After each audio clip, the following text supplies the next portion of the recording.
You know what it is, black and snurdy, black and snurdy, black and snurdy, black and snurdy.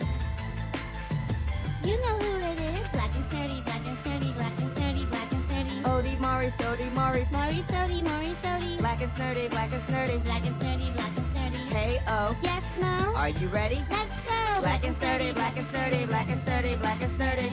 It's the Black and Snurdy podcast with Ode and Maurice. What's up? What's up? What's up? You know, I was actually thinking about something the other day, like catchphrase. As far as this podcast goes, I don't think we have one.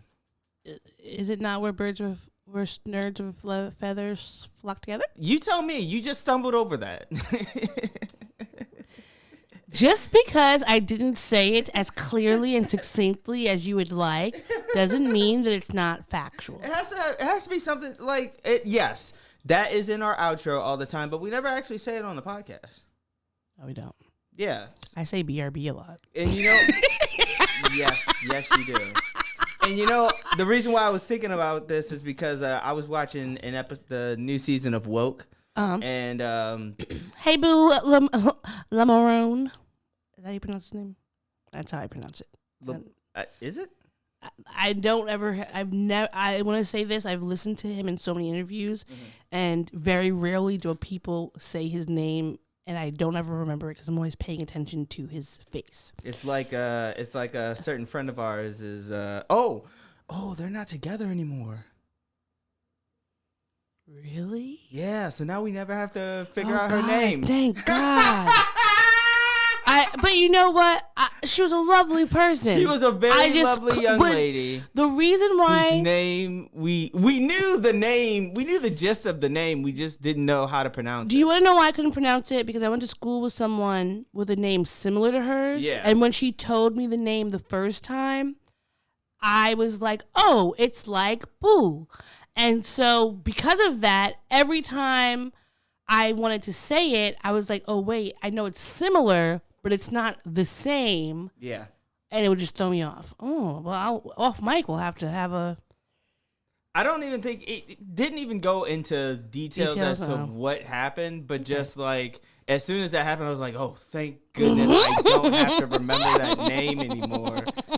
Thank goodness. But lovely young lady. Lovely. We loved her. She was great. Yeah, she was cool people. Well, maybe you never know.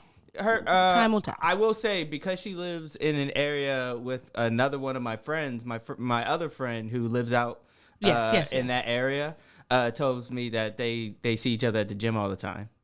That's awkward. I know. I mean, well, they don't know. It's only awkward because of the information we know now. Yeah. Well, not that, and because we know what that. Oh yeah, because that dynamic. Yeah, we know what that person. It's not a regular friendly. Yeah. I want to be your friend. It's like I'm also plotting on. Yeah, there's some plots going. But okay, well, hey, good for everyone involved. Okay. By my accounts, I don't think. Okay.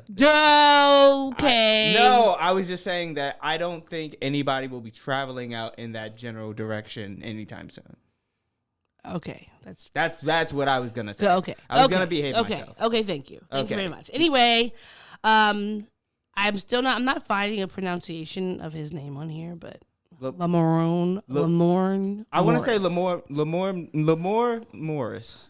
No, because it's like L-A. What's his last name? Morris is his last name. Yeah, Lamorne Morris. Lamorne Morris. Boy, oh boy, that's a tongue twister if I've ever heard one. I would tongue twist him. I bet you would. Sorry, parents. Speaking of tongue twisting, who the hell are we? Hello, friends. I'm Odie. And I'm Maurice. And you're listening to the Black and Snurdy Podcast.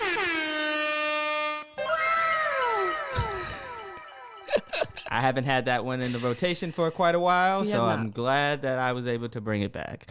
Okay, so how are we starting this bad boy off? With some questions, We've got questions to be asked. And as a matter of fact, I'm gonna ask you the question. Oh, okay. And I didn't even look at them, so I don't. I mean, like I picked them, but I didn't check to see what they were. So okay, it's gonna be a surprise. So, what is the best bumper sticker you've ever seen?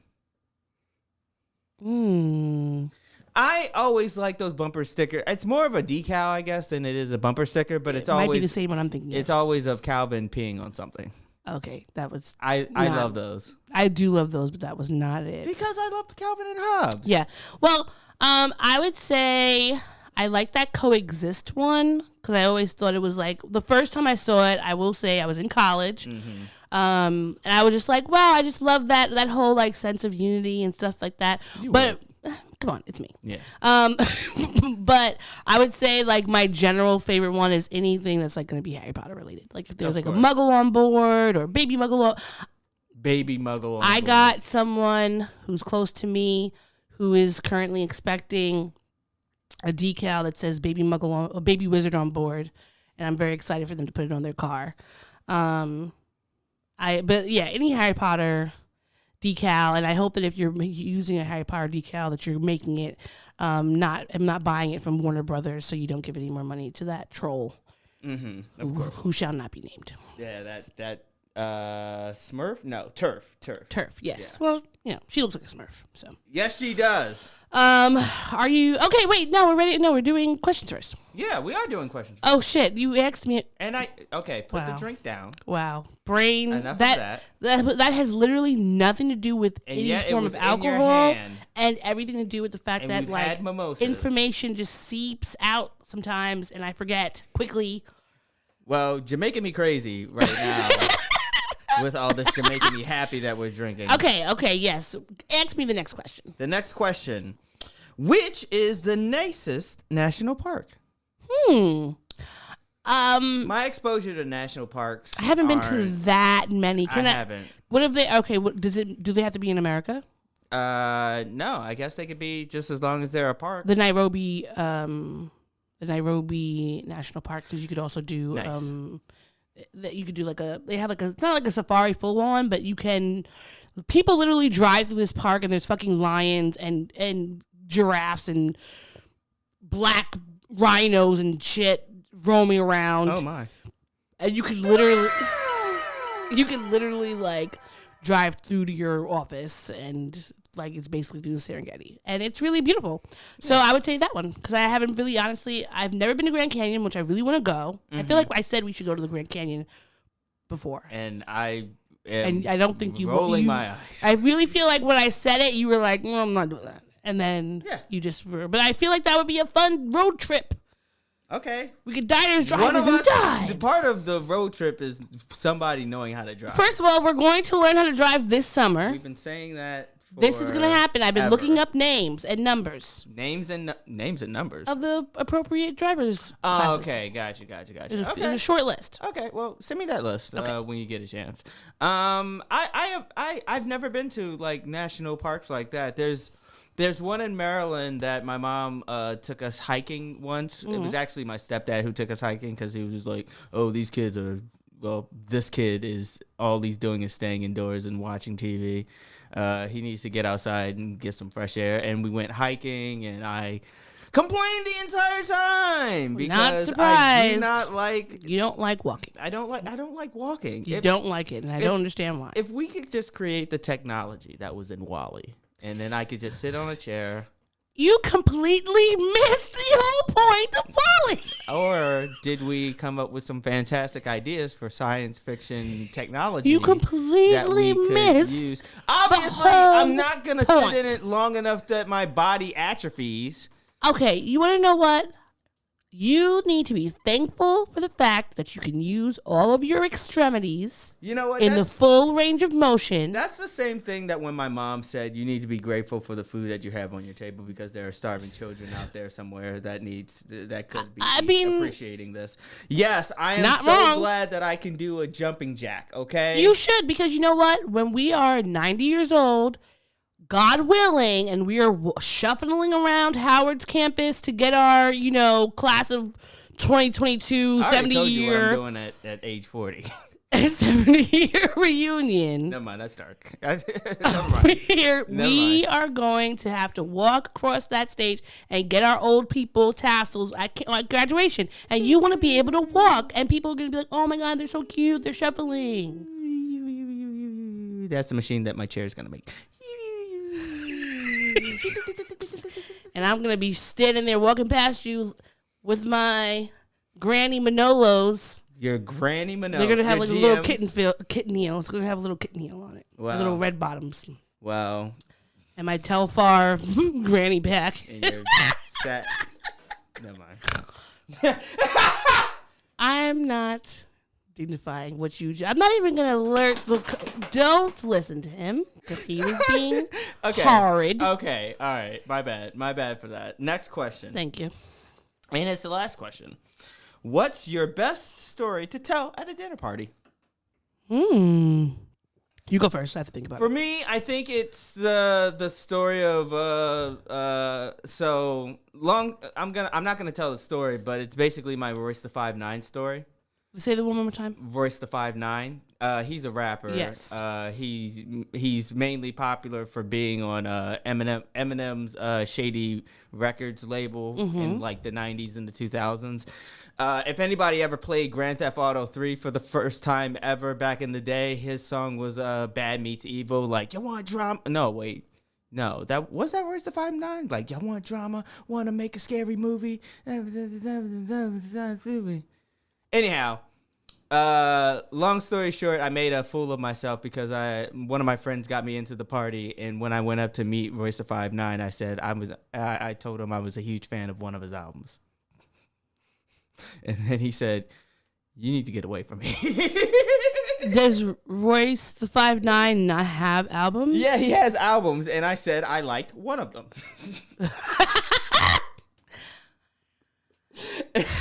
and then my friend later on was like, "You put me in a very uncomfortable position."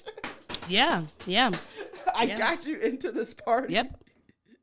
I got you one-on-one with Royce the 5'9", and all you could do is say, "I am a big fan of one of your albums." Maybe you just hadn't had a chance to listen to all of them. I would say that my other dinner story was it used to be the ongoing, long-standing beef that I had with a certain actor, but R.I.P. Michael K. Williams. I have put that to rest. Oh, it is okay. R.I.P. We can move on now. Not now because he passed away. I'm just saying it's time to let those things, leave and them now in you the can talk past. about your beef with LL Cool J. It's not a beef. I'm just saying, like, why does everybody think he's so cool? Oh, because he licks his lips and put up his like fucking leg, one of his jean legs. He's the quintessential Queens dude. Just like all this unwarranted, ungarnered swag. Ooh, like, have you ever watched fucking In the House from beginning to end? Yes. I did on HBO Max. That show is not funny at all. It didn't get funny until Alfonso Ribeiro joined the cast in season fucking 4, and then season 3, and then they got rid of Debbie Allen. Yeah, and her son. Why did the son have to go too? He was a good little cast member. He started to, you know how like kids they start getting less cute. Get aged out of cuteness. So what's your dinner story? Damn, I'm trying to think of one. Okay, can you think of a story that I tell a lot? No, Like, cause like one, I feel like I don't have one consistent one. I just whatever pops into my head at the time. I can't really think of any story that you tell, quite frankly, and that's just off the top of my head. I can't think of it. Like when we go out to like parties and stuff, you're a chatterbox, and I mean that in a good way. Yeah, but I am a chatterbox, and like you'll bring up like all things under the sun. But I can't think of anything consistent that you would say that like, oh, I'm going to break this out. This is my go-to thing to say. Yeah. Or my go-to anecdote. Because usually what happens is I don't like ever queue up things to think about or talk about. It just so happens that someone mentioned something, and then I'll be like, oh, yeah, I did change my name to Harriet Potter in 6th grade. You know, that I guess is a story. I can tell a lot if someone's like, tell me a secret about you. You changed your name to Harriet Potter? I'm pretty sure I told you this before, but... What, on AIM? No, well, my name was already Harriet. What was your name? In middle school, one of them was Cherokee Chica. Was that AIM? No, that was Hotmail. So mine was Cherokee Chica, and then it was Harriet Podder, Podder, because Harriet Potter was taken. Mine was DISOL. Wait, DISOL. BROTHA. You picked the most random wordings and together. It was the Soul Brother. Of course it was. I wanted to be the Soul Brother. But unfortunately, thanks instant messenger chat room creeps who thought it was this old brother. Oh. And yeah, I got a lot of dick pics. First off, our modem would not download them very quickly. As soon as I saw like the tip, I was like, all right, enough of this. All right, let me exit out of this before this gets saved onto a hard drive in my parents. Yeah, I Did you ever go into the Yahoo chat rendezvous? Oh God, remember those chats? I do remember those chats. Oh man, Jesus Christ, no, that's terrible, so bad. But yes, in 6th grade, this was peak Harry Potter time for me, and I used to write on my papers and tests and things Harriet Potter, and my teachers would take the tests. Until one day, my math teacher, or my social studies and math teacher, I think it was Mrs. Rudolph. I don't remember her name. But she was like, I don't have a Harriet Potter in my class, so I'm going to start grading things 0. So I used to put Harriet Potter, a.k.a. Adochi. So that is a go-to story I have to pull out of my lexicon if someone asks me a random question, but I don't really have a go-to because I feel like my brain works in mysterious ways, and even though I have many stories and many things that I enjoy, I can never pull them up in the time I actually need them. There needs to be something that sparks that information to come out of my head. So, well, okay. Well, there we go. We have these. We had these questions. We asked them. We answered them. Asking all the questions. Asking all the questions. Why are you asking all the questions? Making sense instrument. Okay.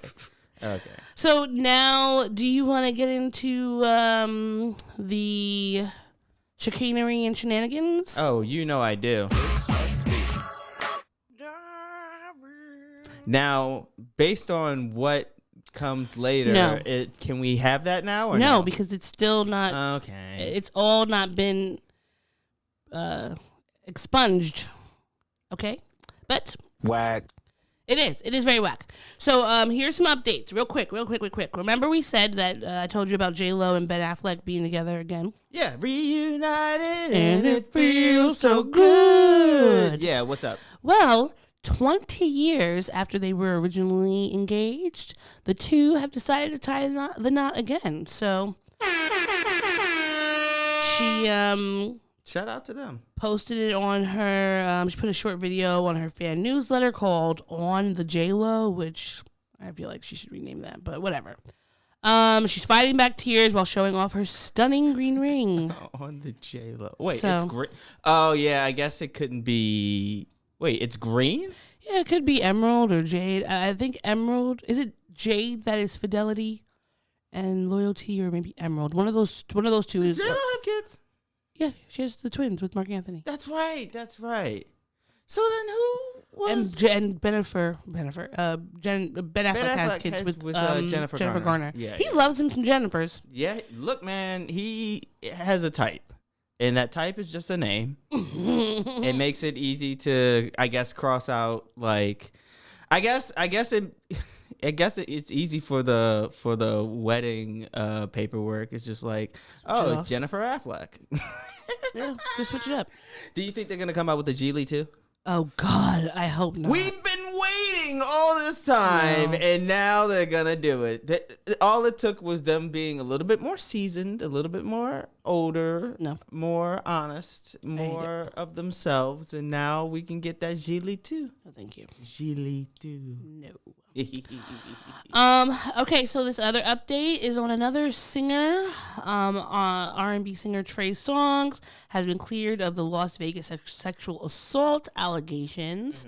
The LVMPD has concluded the investigation into the sexual assault allegations against Tremaine Neverson and determined that no criminal charges will be filed.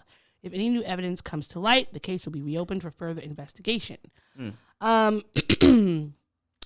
He still is facing a $20 million lawsuit from another woman who claims she was sexually assaulted by him. I wasn't aware of that. There's a basketball player who said she was raped by him. So, like, this one he particular... He still has cases out. Yeah, this one particular thing, great. I'm glad that in one instance, he may have been cleared. But, however, I would need to read, like, the full report because sometimes you could be cleared of a charge. It doesn't mean that you didn't do it, or it just means that they may not be able to have enough evidence, or is too much he said, she said to be able to make it conclusive. So that doesn't make me, I'm still pained at the allegations because it just is like, you know, it's unfortunate that these people that we support and love as artists and creatives just have to continuously be horrible, that we would have to think about whether or not they are sexual abusers. And unfortunately, like, I don't want to listen to those people. So yeah, and now that I am aware of that, we will go back to our regular pop culture drop without him. And that's really annoying because my dive in was great, and I loved that. It was one of my favorite things every time I would hear it. It was one of my favorite things about that drop, so it's unfortunate. Fuck you, Trey Songz. I mean, there's larger reasons why it's unfortunate other than the fact that we can't use a drop anymore. But oh no, just like the general, you know, toxicity of people being assholes, people being bad people. It interrupts various random parts of your life that you'd be like, why would this even be an issue? But yeah, here it is. Yeah. Speaking of more, I guess, updates on bad news, Brittany Griner is going to be detained in Russia at least until May 19th. A Moscow court said the court granted the request of the investigation and extended the period of detention of the U.S. citizen Griner until May 19th.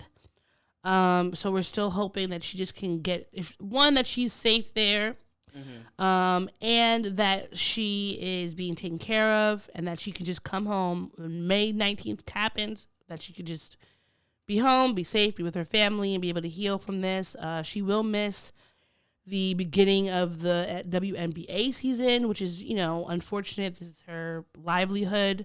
So just continue sending prayers her way because she definitely needs them. And, you know, we love you, Brittany Griner. And whatever happens, we just hope that you get home safe. Yeah. And last update. Oh, not the last one. We have a few more, actually. Do you want to hear about Coachella or do you want to hear about Tory Lanez first? Let's go with the Tory Lanez one. That's probably going to be a little bit more extensive than the Coachella one. Okay, well, Tory Lanez was arrested finally, but then he was released on bail. Boo. Basically, the court hearing he had last week said that he was arrested for violating the court orders by sharing discovery on social media. You remember when he was posting up stuff saying there was no bullet and there was no whatever? Like he was basically saying he was exonerated, which was not true. So he had to pay a bail of $350,000, which he did, and he was able to go home. But it's just very unfortunate that Meg Thee Stallion is still dealing with the situation. I cannot wait for it to be finished and done because it's like he's trolling her. Other people are trolling her. He's out here running around like acting like he hasn't been canceled, and it's just the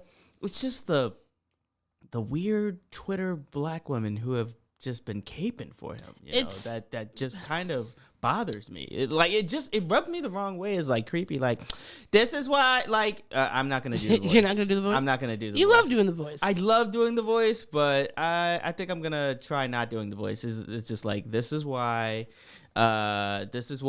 like black men can't be free, because y'all, like, the minute that y'all get some faulty information, that y'all just bail on them. We gotta protect our black kings and shit. And I'm just like, that is a false equivalency if I've ever heard one. I mean, they love it. That motherfucker, like, allegedly, but even still, allegedly, he did that shit. Like, I don't give a fuck about. I mean, you know what I mean? Like, fuck that. The shit. fact that, like, yes, you're innocent until proven guilty, but the smoking gun was found in his car. Now I believe they said that they didn't find the prints and the residue, but if I'm not mistaken, it wasn't like, I don't know. But he could have wiped it off. Couldn't he have washed his hands or something? Like, there wasn't like, they didn't shoot her and then immediately the police showed up. If there's anything that I've learned from Top Boy is that you wash your hands thoroughly, you clip your nails thoroughly as fuck, you wear gloves, and then you just, that show is so meticulous when it comes to murders. Are you feeling like you could get away with something now? Oh no, fuck, no. My dumb ass would probably like fall asleep right afterwards and forget to like do my nails, and something would forget. Yeah, I'd be forgetful. Like, oh man, I left my fucking wallet at the scene of the crime. Well, fuck you, Tory Lanez. Fuck you. Speaking about fuck you, Kanye West is backed out of headlining Coachella, thank God. But I'm still not going. I'm actively trying to sell these tickets. You know how long he's been on there? Since Prince was on Apollonia. Since OJ had isotoners. Are you done? I know you have one more in there. Don't look. All I'm asking is that you not act like I never told you. Told you. So he backed out. The Weeknd and the Swedish House Mafia stepped in. There was a little bit of a controversy around that because allegedly they weren't trying to pay The Weeknd the $8 million that they were going to pay Kanye, and The Weeknd was like, I'm going to drop out right now. Well, time out. If he's sharing that headlining with a Swedish House Mafia, then what is it? They thought they could just do $4 million each? Probably, but it's for like, each act. To me personally, I'm curious about what his set would be. Because it's going to be, he will have probably. Well, he's probably going to sing that one song. I fuck you when it's hot out. I know that's not. We talked about the lyrics literally just last week. I know, but I gotta. I only call you when it's 5:30. And it sounds like he's saying, I only fuck you when it's hot outside. Why would he say that? Because he doesn't like the cold, Odie. He doesn't like the winters. I don't like the winters either. So yeah, I'm only gonna fuck you when it's hot outside. I want that summer sweat beaten down. I want swamp ass in the sheets. Okay, I want there to be a nice musk building up in my drawers. When jennies are rubbing together. Okay. I only fuck you when it's hot outside. You know what? I will take it. I will take that from you. Rub it up. There it is. Take it. I'm moving on now to moving on from that. Yeah. Good luck to Weeknd and Swedish House Mafia. I have no interest in seeing you. Not that you're not cool peoples. Have you taken care of that, by the way, the ticket? Almost. I'm almost there. I'm close. I'm just waiting I haven't received the actual ticket, so I need that so I can send it to them. Now the last update that we have, Will Smith. Now, it's been very interesting with this Will Smith situation because we are now, is it like week 3 of the slap? Or what? But I'm confused about why this is still such a big deal. But basically, Will Smith has now been banned from the Oscars for the next 10 years. Yep. He also has Tony Rock, who was Chris Rock's younger brother, and Chris Rock's other brother, I forgot his name, something Rock. Saying that they're ready to fight him, and I'm just very confused because Tony was on All of Us, which was a show created by Will Smith, and that's the only reason people know him. So now he's like getting all big and bad, but Tony, your own brother didn't invite you on his world tour, or at least the American tour, American side of it. Like, you're not getting any profits from his sold out shows. He never even talks about you. When's he even put you in anything? Yeah, it just dawned on me because, like, I don't think has Tony Rock ever been in any of Chris Rock's movies? I honestly couldn't tell. Because I don't remember. I barely remembered that Tony Rock was a person until this whole Will Smith thing, and then he was calling Jada a bitch and going. Who you calling a bitch? Yes, same energy. Yeah, that you should have for this. But yeah, okay. Chris Rock is still hasn't talked about it, really, but everybody else has. And Will Smith is banned. I personally feel like that 10 years is a long time. He doesn't need to be banned for that long. I feel like 5 years would be fine, but whatever. Will Smith said that he accepts and respects the Academy's decision. He was in Read Between the Lines? Yeah, he was. Oh. But you know how long that show was on. So I mean, yeah. Once Blackish came around, it was just like... Because she wanted to be in a real production. Oh, come on. BET didn't have the money to give them that Blackish gave them. No, you're right. She literally did Blackish 2.0. They couldn't give him the game money. They weren't making the game money. No, I didn't realize Alfonso Ribeiro was in the Wild Wild West music video. I did not either. Oh, Alfonso. Good for him. I hope that his white lady was... Yeah, that's the only reason why I'm not giving him a shout out. In presence.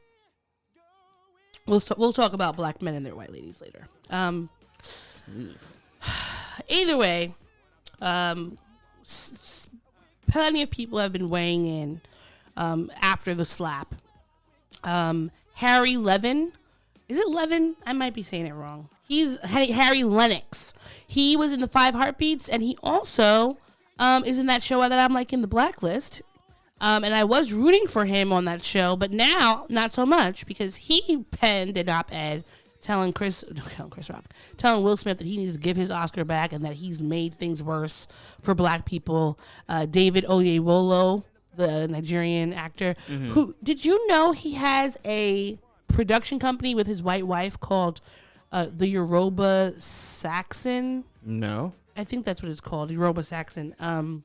And yeah, obviously Yoruba. Did you know that Tony Rock was in the sequel to 2 Can Play That Game called 3 Can Play That Game? I did not.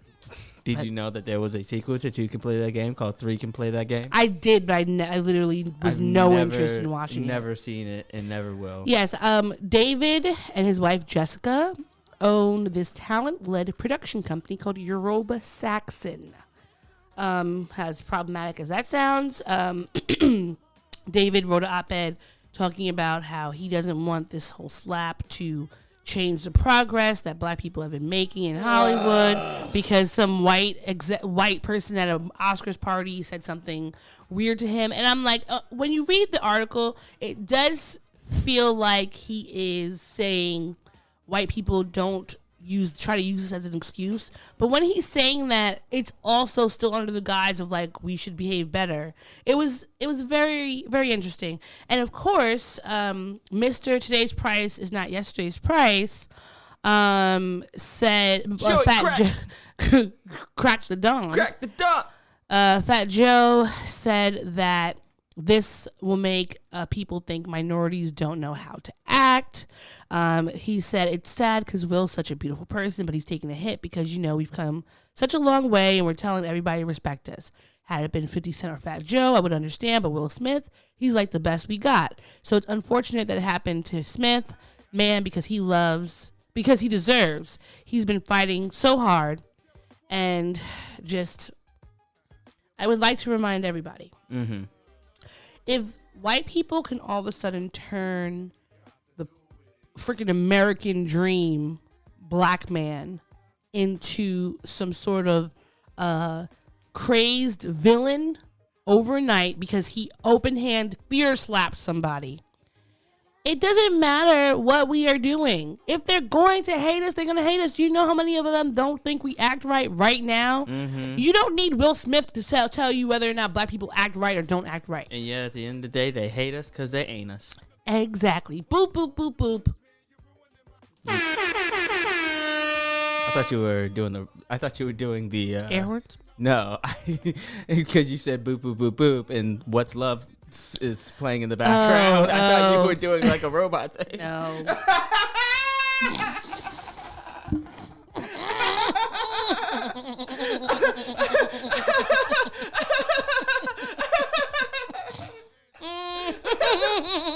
Oh boy, is that even an inside joke? It might be an inside joke. It's fine. I'm not explaining anything. Oh God, wow! I almost spit out my making me happy.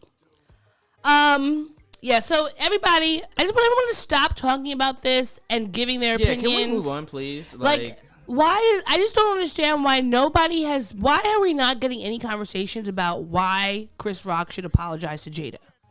There's no one talking about that. Everyone's just talking about Jada being a whore, not deserving respect, and she's the reason Will did this because she should have told him to sit down. Or they're digging up old red tree trunk cables videos that are saying they're like, oh man, I never wanted to get married in the first place. Like, and people keep bringing that up, but the thing is, when you listen to the whole episode, mm-hmm. She didn't say that she didn't want to necessarily marry him. She said she felt pressure to have a wedding. Yeah. Because when I read the whole transcript and listened to it, she was saying that her mother wanted her to have a wedding. She said she wanted to go get married on a freaking mountain by themselves and just let it be them. Mm-hmm. Her mom was like, no, you're going to be in Baltimore at this big fancy place. Everyone's going to see my fucking only daughter get married. Every Baltimore mother feels the exact same way. I can tell you that for sure. That's not even a joke. Okay? Every Baltimore mom wants to see their child get married. So no fucking mountain weddings by themselves. Baltimore moms want to see their children go down the aisle or stand at the top of the aisle, whether it's a boy or a girl or what have you. They want to be there in attendance. I'm on to you, Mom! I think that, like, her being candid and saying, like, I felt pressured into getting married because I'm a young actress who's just figuring out life. Because they got married, I think, when she was, like, 25, maybe 26. Like, she was definitely younger than us. So I could 100% understand why she's like, yeah, I didn't want to get married. I was super sad and crying, and it was, like, a lot for me because it's a lot of pressure. And people keep trying to turn her into some sort of scarlet woman who is pulling his purse strings and pulling him all over the place, and she's the alpha in the relationship, and August Alsina's dropping songs about the ancestors or whatever bullshit lyrics were on that. It's all very stressful. It is. And ridiculous. And I just want to remind people, August, an entanglement with August, an entanglement, an entanglement, an entanglement with August, an entanglement with August, an entanglement with August, an entanglement, an entanglement, an entanglement with August, an entanglement with August, an entanglement with August, an entanglement, an entanglement, an entanglement with August. Okay, sorry, no, that was good, but also the one that's even better is the slap with when Will Smith, someone made the Jersey remix. The Jersey remix of the slap. I just want to say that black people are top tier in their ability to just see the hilarity in something. And we always got to make something into a beat. I just feel like there's never a time when something doesn't happen and all of a sudden it's like no music and we have a banger happening.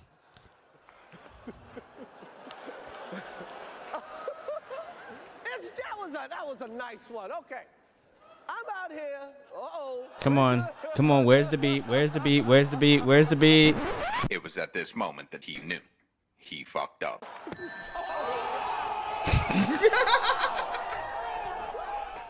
Will Smith is I thought it was a song. It's gonna be. It's gonna be. Wow, dude.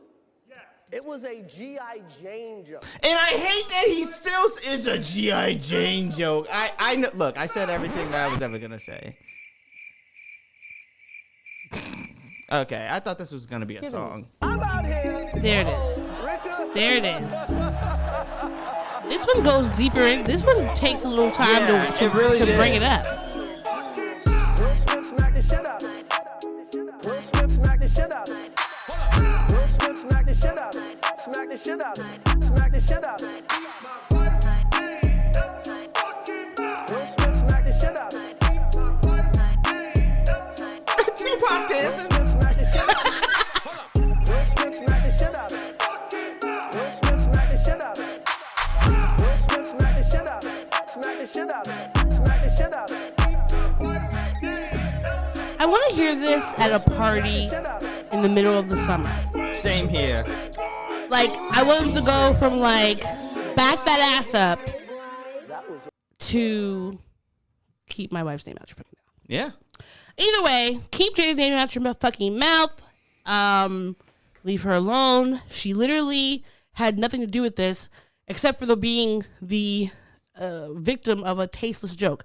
And it just shows how, regardless of what anybody else in the room does, black women are always blamed and found at fault for the wrecking the black household and the black man, because she was supposed to have, jumped up and pulled his arms and been like, "Don't do it, husband." I was gonna ask a messy question. Oh, what was it?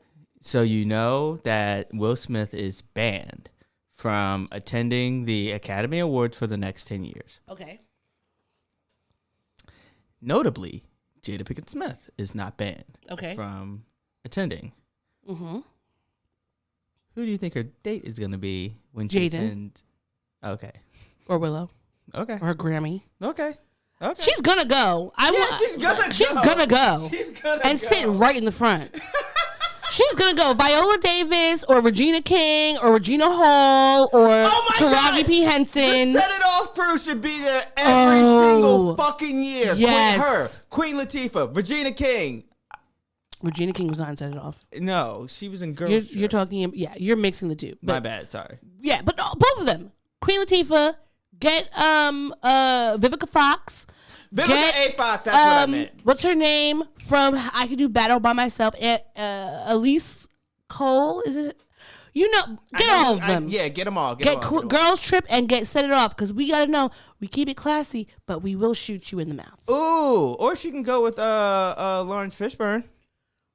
Why? Because from The Matrix, because they dated in The Matrix. I mean, Lawrence Fishburne didn't date Jada Pinkett Smith. Their characters dated in The Matrix. You think she gonna pick Lawrence Fishburne to go because they dated and were married in a part of a movie that he wasn't even invited back to for the second round, but she was? Can you tell me that Lawrence Fishburne doesn't look like Winnie the Pooh who drinks 40s? OD? Yeah, OE. No, he does. I was just looking at a picture of the Boys in the Hood from then and now, and it's like, my mom I understand why my mom was in love with him back then. I understand why your mom's probably in love with him now, because he's aging very well. Well, I think well. Yeah, he's healthy. Looks healthy. Looks great. Yeah. But yes, moving on. Jada Pinkett, love you. Please keep all entanglements to yourself just for the time being, because people don't know how to act. They don't understand what polyamory is. Keep it. No, I can't sing that song. No, yes, we're leaving. Cut that. Sorry. Okay, moving on. Good Hollywood news. Good Hollywood news. Good Black Hollywood news. Lee Daniels and Monique have squashed their beef. What is it? 10 year, 20 year, 13 year beef. Wow. Sorry. I thought that was the wow button. My bad. It is not whack. We are happy for them. He told her, he joined her on stage and he said, "I'm so sorry for hurting you in any way that I did. Y'all," and he said she was my best friend. Y'all think that Precious was just that was God working through both of us, and we're gonna fucking do it again. So, I'm happy for them that they got past it. Monique says, I got a phone call from Lee Daniels maybe 6 or 7 months ago. He said to me, Monique, you've been blackballed. And I said, I've been blackballed. Why have I been blackballed? And he said, because you didn't play the game. And I said, well, what game is that? And he gave me no response. That was, sorry, I forgot to lead up to that. That was when she initially was talking about the whole scandal, about why she wasn't getting calls, et cetera, et cetera, et cetera. But I'm grateful that they're, healing and moving past because, honestly, life's too short. I will say this. What has always confused me, though, is that, Monique started out as a comedian, right? Mm-hmm. So, they could really only blackball you in Hollywood. You could still, tour and do, stand-up and stuff, right? True, but you think about comedians at her level. A lot of comedians make more than if you're at the top of your game, you can make more than a lot of Hollywood people are. But actors. I'm wondering how much clout. Someone like Kevin Hart. Mm-hmm. Yeah, he probably will make way more doing his tours, but the reason why he's even getting booked in those places is because he's doing all these movies with The Rock. He's getting billboards. He's getting Netflix shows. He's getting swole. Well, that too. Oh my God! I've never seen a 5'4" man look so as jacked as he is. He's probably not even 5'4". He's probably 5'6", right? No, he's shorter than you. He's shorter than me. You think so? I think he's my height. Okay. I'm looking it up now. But yeah, I think that her being labeled a problem, regardless, as a woman and as a black woman especially. Ooh, 5'2". He is shorter than me. I'm 5'2.5". Okay, yeah, that makes sense. And that was updated 3 days ago. But I'm glad to see that she has been making strides. Now, sometimes I don't always agree with her, with the whole bonnet gate situation. But in general, I want black women to get their things and to really be treated fairly in this industry because there's so many of us who are extremely talented and are not getting the just desserts just because of the fact that, one person who says something can, derail your career when that's not fair because it's I'm sure whatever things that she might have done to Lee Daniels or whatever been annoying, she's not the only person to be like that. It's just the fact that she was annoying and she was annoying to the wrong person. Right. So, good for her. Good for you know what? I like to see people reconcile. Me too. I especially people who it. At a certain point, you get to a certain age where you're we're too old to hold on to hate, hold on to hurt feelings, and you just gotta let it go. You gotta move on. Let it go. Let it go. I myself have made some peace relatively recently with some hurt feelings that I had not too long ago, and I've learned to make peace with that. Good. Yeah. So I like seeing anybody and everybody find the peace within themselves and find the peace within their lives and come together. And I hope that maybe they do finally the sequel to Precious. Were they really supposed to do a sequel? No, of course. I don't know. Is it a book series? It's a book, but I don't think it's not a series of books. The next one might have been called Sapphire, but I don't remember. I might be making that up. Either way. Well, no, it's Push by Sapphire. Okay, that's why. That's what I was thinking. Okay, never mind. Sapphire. I don't know why that I couldn't remember. The writer changed his name to Push, and now the sequel is called Sapphire. I was just thinking. For some reason I had the word Sapphire in my head, and I was thinking that was the name of the alleged sequel. Precious. Based on the novel Push by Sapphire. Thank you. Because I did read the book. Push, based on the novel Precious by Sapphire. Yes. Sapphire, based on the novel Push. Okay, we're moving on. By Precious. Eric Adams has COVID. Yeah. He was partying. He's been partying for a while. So he's out in these streets. he was at just like all New Yorkers, mind you. Like I was just at brunch and no one was wearing masks. No one was wearing masks. He on April 2nd he attended the Gridiron Club dinner in DC, which he knew he was exposed, but he was still walking around doing shit around the city, going to schools and stuff, going to Albany. So now he is, he obviously has money, he has resources, so we're not worried about him dying. He's vaccinated and all that. But it's just like, I feel like our elected officials should be doing a bit more to show people proper COVID protocols, and that does not include going around to different parties without wearing a mask. But whatever. It's just my opinion. I'm not in government yet. And okay, we're gonna get to some good news. Treat yourself and get some cough drops. Oh my God. Okay. Treat yourself. So there's a really good article about this boyfriend who edited more than 100 hours of Naruto filler episodes. I'm sorry, of what? Naruto. Say it again. Naruto. Am I now pronouncing it wrong? Yes, you are. Naruto. What did I say? You said Naruto. First off, you mumbled it at first because you thought that I was gonna catch you. No, I just don't ever really say it. Okay, Naruto. Naruto. Yes. Okay. Well, he edited out all of the filler episodes for his girlfriend. He said he asked his girlfriend, "Would you watch Naruto with me if I edit it to be less ass to watch?" She agreed, and that's when I decided it was now or never, and to finally make that customized Naruto cut I had wanted for years. And doing it for a loved one was a great excuse. So it took him 3 months. Could you imagine?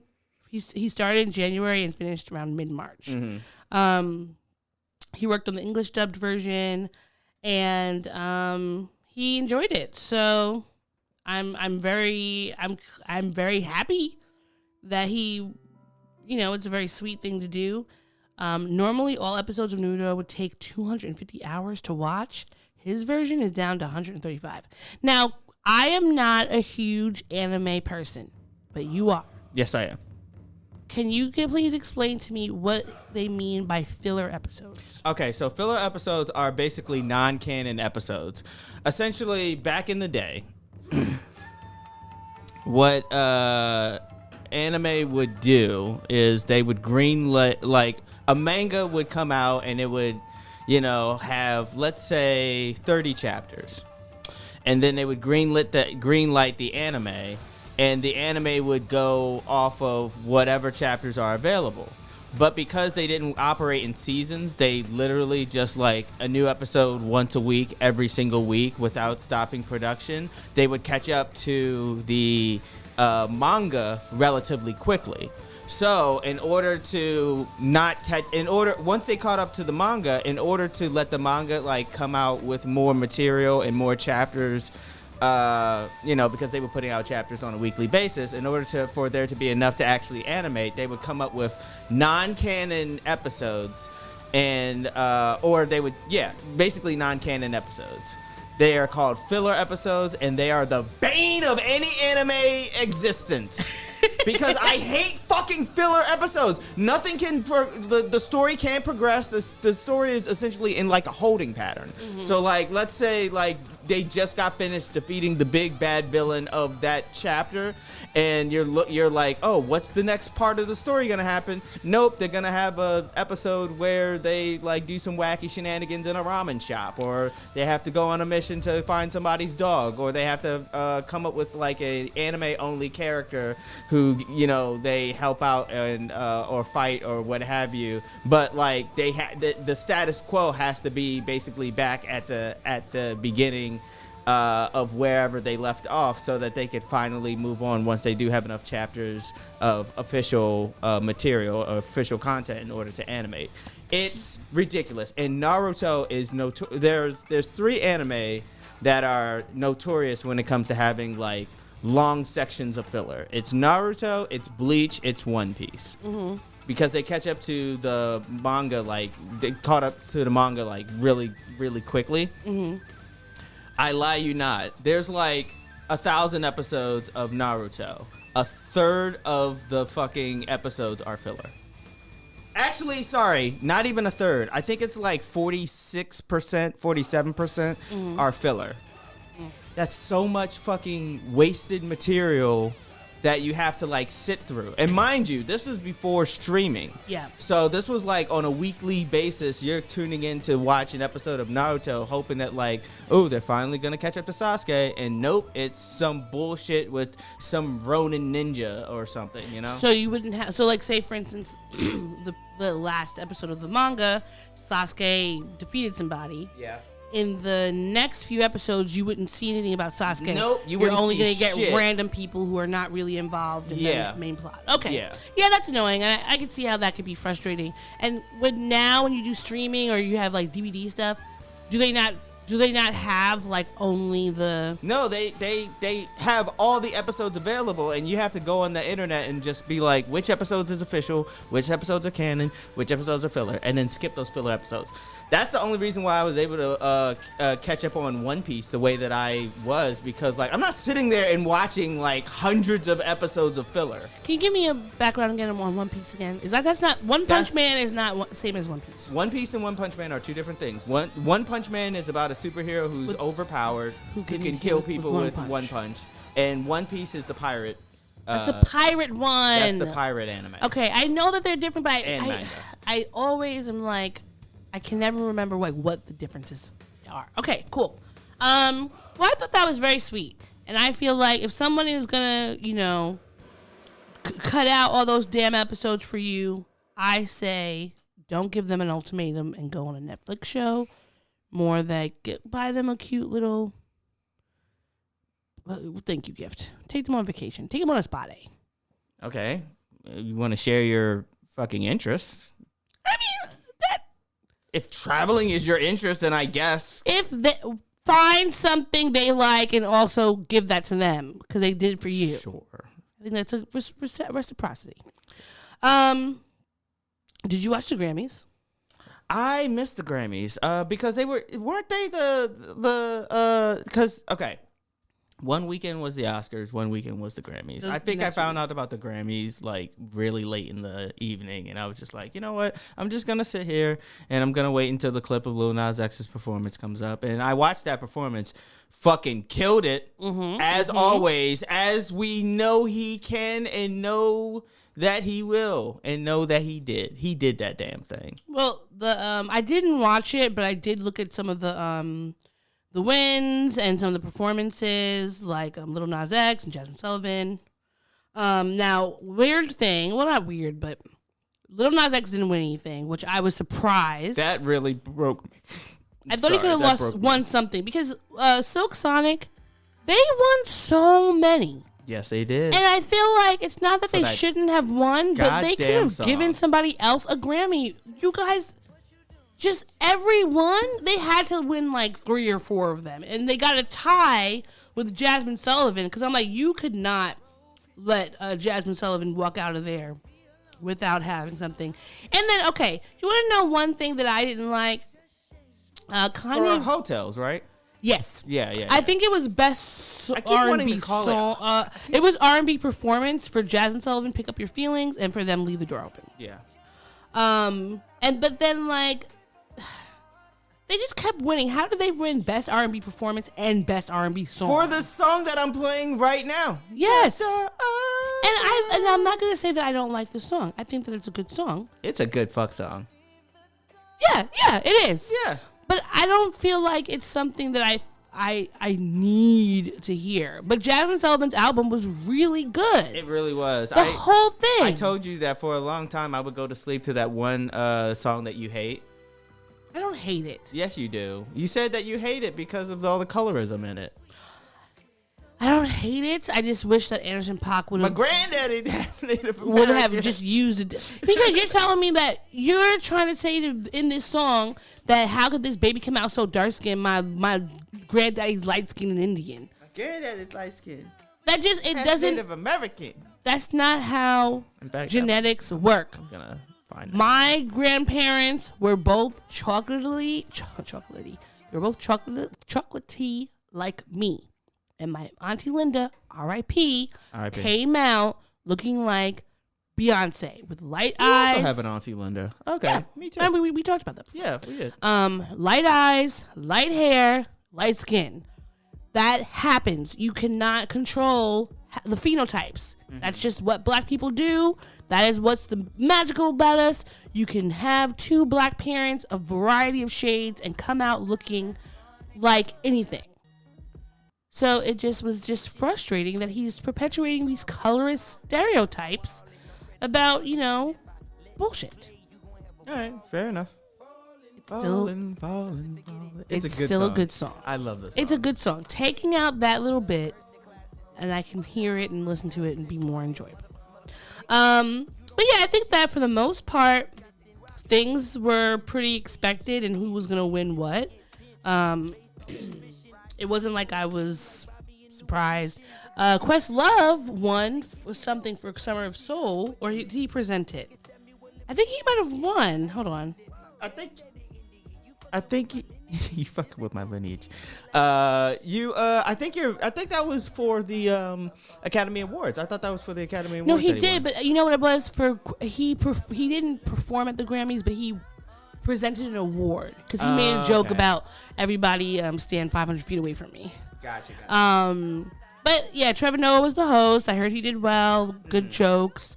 They had a lot of good performances. So, John Baptiste, the R&B. Well, he's like R&B, like funk, jazzy singer. Like I feel like he's kind of like that old school R&B where it's not like a Usher type of singer. It's more like not Duke Ellington. That's too old. But like in the middle. But he's like a young guy. I think he's like in his 30s. But he had a really great album. He had a really great performance. He won a lot of awards. And Jasmine Sullivan won her first 2 Grammys. So, it was a good night for black people. Yes. Across the board. Yes. Tyler, the Creator, won. Oh, he did. Yes, I forgot. he won for Best Rap Album, I believe. Yeah, he did. He got Best Rap Album.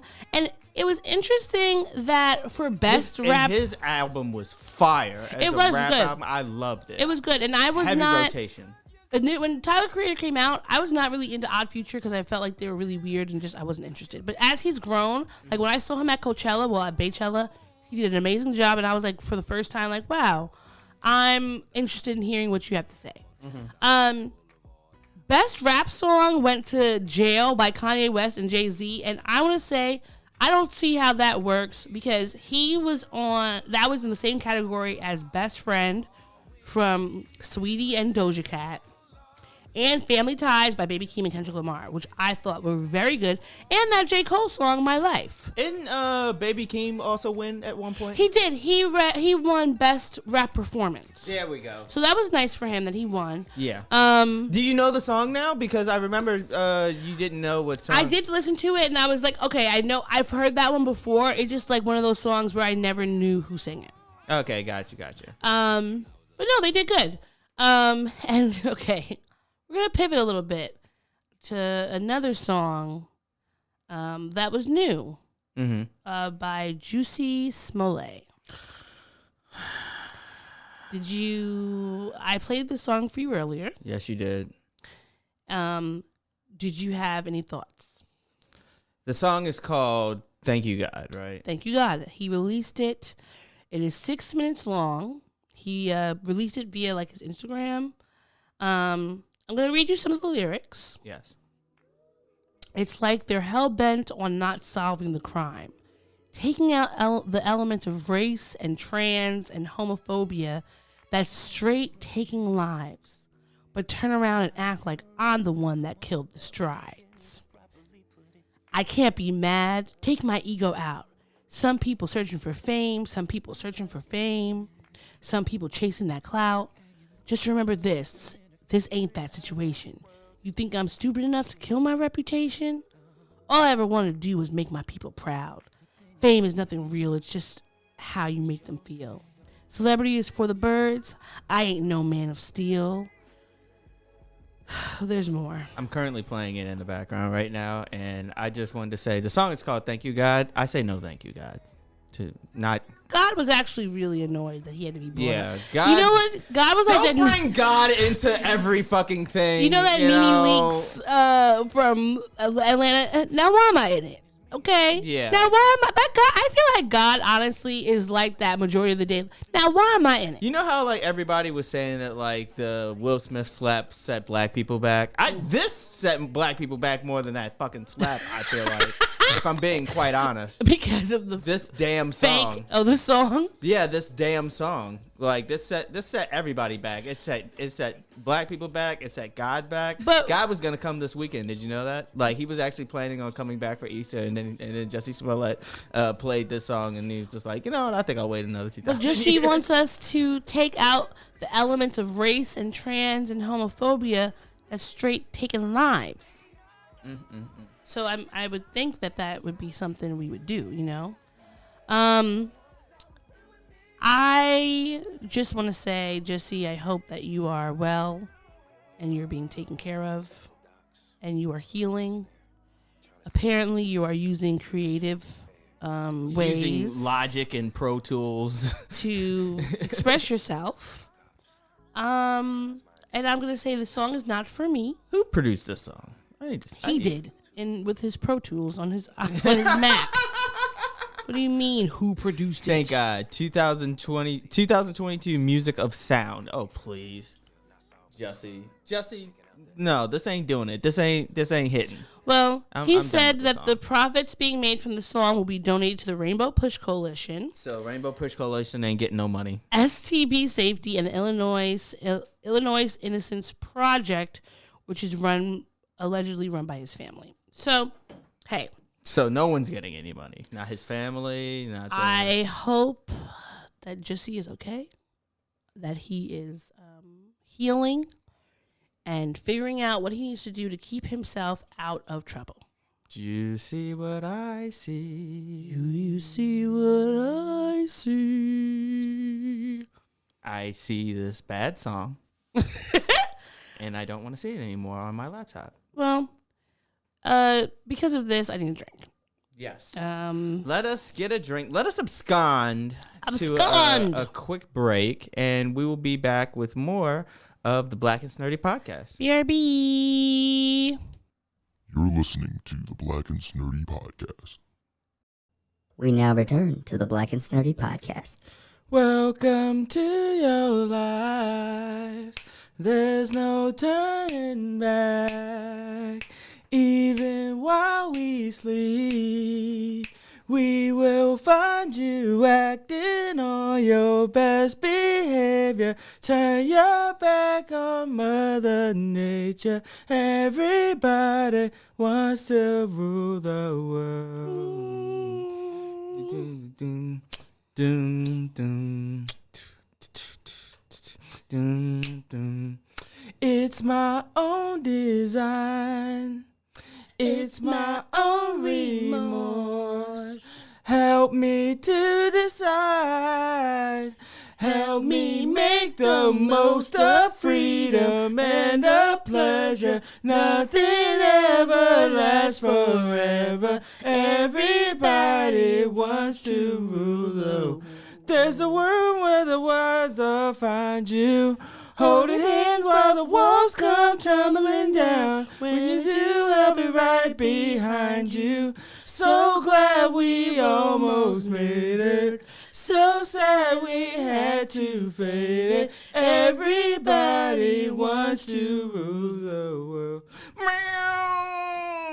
Down. We need to go to therapy. No, not therapy. We need to go to therapy, but we also need to go to karaoke. Very soon. Yes, we gotta go to that place with the burgers. Yes, I'm not gonna name them. Yes, is it? Do you know if it's every Thursday? I got an email from them last week, so I want to say that it's probably every Thursday. Because I know that the mic that they do is every 2 weeks, and oh shoot, you gonna do it on Tuesday? I am. Maybe I'll come with you. Tuesday, yeah, and do it. Do some stuff. Do some stand up. I would love to see it. I would love to see it. No, because you made so much fun of me. Everybody write in right now. Say that they want to. You made so much fun of me at the Black and Sturdy Podcast at gmail.com. Send us emails letting us know that you want to see Odie do stand up. I will record it. You made so much fun of me now that I'm very insecure. I don't know if I want to do it because you hated the last one. Welcome to doing stand-up comedy, baby. You hated the last one so bad. I didn't say I hated it. You did. You said you hated it. I never said that I hated it. You said. I never said that I hated it. Anyway, shout out to Tears for Fears. Help me make the most of freedom and of pleasure. I said because nothing ever lasts forever. Everybody wants to rule the world. Do some goddamn stand-up in your life. All right, fine, I will. And I just posted the picture. Oh. I've been more active on Instagram recently. You have. I saw that you posted this weekend, which is great. Yeah. And I'm glad that you're posting now because I know that you were, you know that I'm on Instagram now. You know that like all those messages that you send me on Instagram. Oh, I said with, news articles and stuff. Funny memes and Rottweilers. Yes, I continuously send them to you. I will say this. Thank you for the Rottweiler stuff because now my algorithm. Hold on, I'm gonna see if I could show you my algorithm. Anytime you scroll down to see like where the videos that they think you might like, all it is just like babies and Rottweilers. Mm-hmm. Hold on, if I can. And I'm just, I want you to know that regardless, I'm going to always send you things, whether or not you read them in the timely fashion. Lord knows you will. And you know what? I appreciate that about you. I mean, because when I see things that make me think about you, you're consistent in there. I'm like, I'm going to send this because I feel like you're going to like it. Yeah. But speaking of things that you like and that you don't like, and how you feel. How has your mental health been this week? Well, I will tell you as soon as I get I get so weak. There we are. Yes, our mental health escapade. Where we talk about what we're up to. We do a check-in every time. We're big proponents of mental health and self-care. We're advocates, not experts. Advocates, not experts when it comes to mental health. Although I feel like we kind of should be experts on the only, like, we can be experts on ourselves. It sounded like you were about to say we're experts on OnlyFans. Oh my God, I wish. Well. I feel like. Special shout out to my one friend. You started charging $7 and I said no. I said, nope, I'm not doing this anymore. Did I meet that friend at that party? No. Okay. They weren't there. There was one person I thought could have. There was, if it's the same person that it is. Yeah. They would probably. Jolly Jugs. Shout out to you. Shout out to you. Now hers, I might pay that. According to Odie, you would make a wonderful, tasteful OnlyFans content creator. Now, I don't know if she'd be tasteful. I feel like she'd be like a little raunchy. I feel like she would be a mix. I think she'd be obnoxious a little bit because too much energy. She'd have a lot of black men on her. Can't. Ironically, no. Ironically, no. Are you sure? No. Because I feel like she was trying to. I don't know. Unfortunately, no. I feel like she was. Unfortunately, no. Well, that's not the vibe I was getting. That's the vibe that I know exists. All right. Okay. Hey. I've seen many bark up that tree, and I've seen a lot of. There's only one cat that's been secure in that tree for a really long time. They broke up. So, I remember you said that. Yeah. Well, hey. Yeah. Never know. You know what? Shout out to them for being mad, like fucking nice and cool with each other. Now back to mental health. Back to mental health. How have you been this week? How have you been? I'm doing well. I actually saw my therapist for the first time. A black woman. Finally, a black woman therapist. A black therapist who is a woman, a black woman who is a therapist, a black therapist who is a woman who is a black therapist, all the combinations that you could possibly. She's a woman who is a therapist who is also black. They work. Yeah, and you know what? Shout out to her. She's I don't remember her name off the top of my head because I understand. One, it was just to get to know you. Yeah, getting to know you, getting to know all about you, getting to like you, getting to help you like me. Okay. What was this, Roger Sondheim? Anyhow, but yeah, like it was a get to know you. And you know what? I think we're clicking. We're gonna meet every 2 weeks. Okay. Telecommunications, which is the best way to go. Yes, it is. I could tell that she's really happy to do telecommunications too, because like she had a little degree up in her window. And, like she was like all bubbly and giggly, and of course I was making them laugh. I had to, parcel in a few jokes in between the truths and everything like that. Every joke has a little bit of truth in it, but I also, I wasn't trying to like obscure what it is I was there for, you know. And I think we're gonna click. Like I can already tell that we're gonna click. We're already using my nomenclature of like blue periods and regular degular, like certain phrases that's not like my that. Nomenclature? 'Cause no, I don't you fucking regular, dare. You didn't start saying regular degular until I started saying regular degular. You lie, How sir. dare you? You lie. No. We're not doing that. I'm the one who brought regular degular into this nomenclature. Will not agree. Everybody go back and listen to these podcasts and say who says regular degular so naturally that they're the ones who created the fucking phrase. Naturally, first of all, I've been saying regular degular since Cardi B started saying regular degular. That's where I got it from. I've been saying regular degular way before that. Okay? You're insane. Regular degular is my catchphrase. You are insane. It is my catchphrase, and that says a lot because we're in the mental health section. Yes, well, insanity is doing the same thing and hoping for different results. And what you're doing is lying. You're a lying liar who lies all the time, and I'm tired of your lies. You need to stop lying. You need to go to therapy so you can work on your fucking lies. How's your mental health journey going this week? Well, your escapade. It was going great before I was being had to deal with these chicanery and shenanigans. Made to confront the truth. Anyway. You and your entanglements with truths. That's what I'm going to call lies that come out of your mouth now. Truth? Entanglements with truth. Well, that should be the name of the episode. Funny enough, that is going to be the name of the episode. Entanglements with truths. Not Harriet Potter. There will be many more times where we can call it Harry Potter. So some cool things or good things is that I spoke with several psychiatrists because I need to get onto medicine. I haven't been unmedicated for the last about year. And even before then, when I was medicated, it was not working. Mm-hmm. So hopefully to find a new person that I'll be able to work with. And so I had I got a few different quotes. One doctor is out of pocket. Guess how much, like, each session is? How much are we talking? Like 300? Less. No. Higher or less? Higher. Oh my God. I'll give you Price is Right rules. Okay, Price is Right rules. I already said 300. Let's see, 450.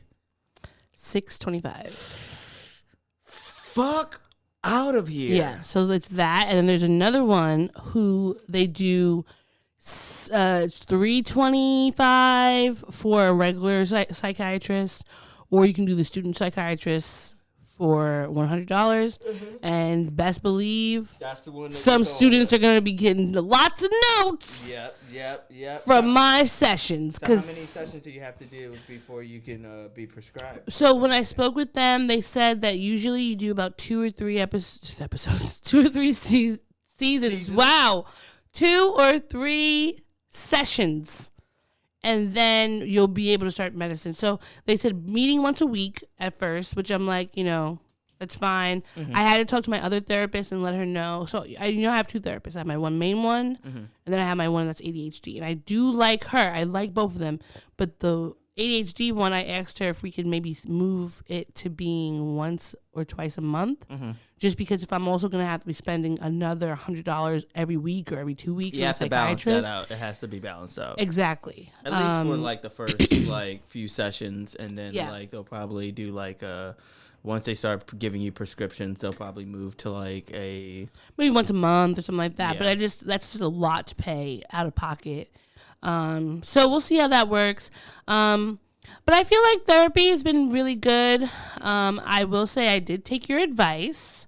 Because remember, I don't know, we weren't talking about this. I don't know if we were talking about this on the episode last week, but when we were talking maybe off mic about how my therapist was saying I needed to deal with some traumas that happened during high school. And I was saying how, like, you know, for me, the traumas that I experienced back then are not something that in my mind dictate a lot of what I'm dealing with now, as far as anxiety or even like issues with my memory or depression, et cetera, et cetera. But the thing about trauma is, if there are a lot of doctors who, when you talk to them about ADHD, will say things like, you know, well, if you've experienced trauma, and maybe it's that, because there are some things that the way that trauma can manifest in the body, similar to the way that ADHD, like loss of concentration and focus and memory, and et cetera, et cetera, et cetera. Yeah. So with talking with my therapist, I let her, you know, I've told her there are plenty of things that I recognize from my ADHD that I've been literally doing forever that are not new. But I also recognize that there's definitely a point in time where things kind of went off the rails for me, which is during that time when I was experiencing a lot of traumatic, anxiety-inducing, like on a constant basis, like an everyday basis. So I recognize like that could have been impacting me way more than I even realized. Because I would say that one thing that's good about ADHD is that you forget a lot of stuff. So I feel like I'm someone where if someone hurts my feelings, or I'm supposed to be angry at you, unless this is a person that I like absolutely detest, I'm probably going to forget that I'm supposed to be mad at you, you know, and just be able to move on. Right. So I feel like when things have happened with me in life, one reason why I may not spend as much time as some other people like dwelling on it or thinking about it on a consistent basis is because I'm pretty much able to block it out to do all the other things that I'm doing in life. However, I feel like as you get older and you start to I feel like at every decade of your life, you start to unlock and integrate things that had happened to you in your past to now.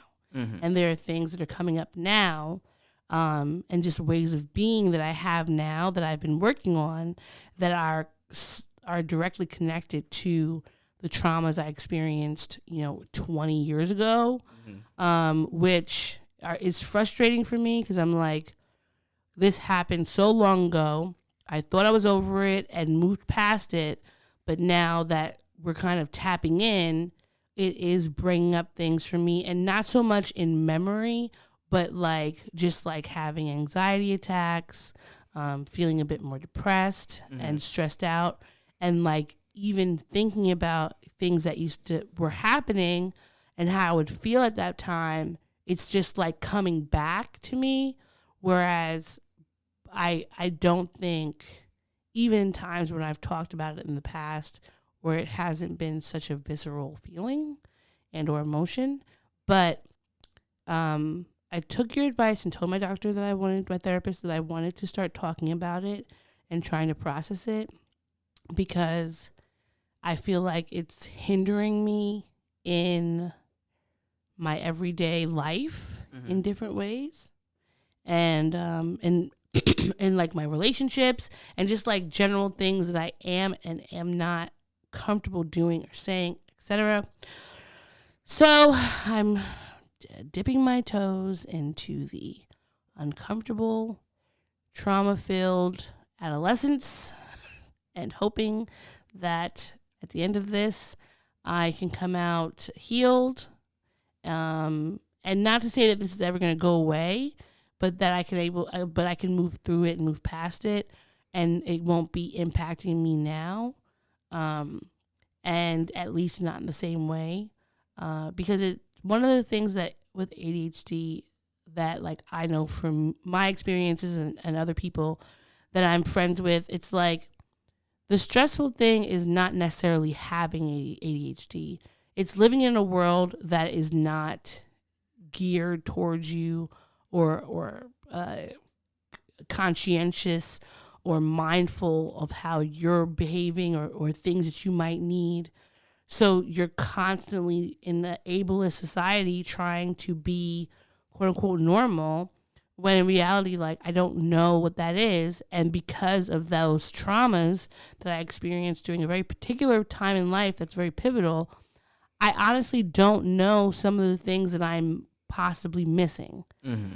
And I would say fortunately and unfortunately, because I was always I had to be a more mature child and teenager and was, pretty like quote unquote well-adjusted, no one was like checking for me. Mm-hmm. Nobody was making sure I was good and that I had what I needed and that I was taken care of in that way. Because I think that people just saw you notice that I am expressive in some ways, but I am not expressive in certain ways when it deals with like uncomfortable emotions, or if I'm angry or sad or whatever, it is difficult for me to bring those up. And I think that just I've been masking for so long, like ever since childhood, of like if I didn't like something, just eating it and not saying anything and people just thinking that everything's okay. Mm-hmm. And so I think that at the time that just it helped me, but it also hurt me because I wasn't like acting out and being a wild child. People just kind of thought that it was like, all right, well, cool, this is over now, let's move on. Yeah. And in reality, now it's 20 years later, and I have to pay a fucking buttload of money to other people to help me unpack and figure these things out. So I'm doing that, and I'm hoping that, by the end of this year, if not sooner, I will have been able to integrate all the tools I need to get me to that next step in my life, because I want to level up and be the best person that I can be in all areas of my life. So here we are. That's it. Well, I am proud of you. I know that this is not an easy feat to undertake, but you're doing it, and look, the work that you're going to be doing is going to be taxing on you. It's going to be stressful. It's going to be hard. But you've already taken the first steps, which is acknowledgement, and you're already in the process of addressing it. So yes. I think that this is cause for celebration.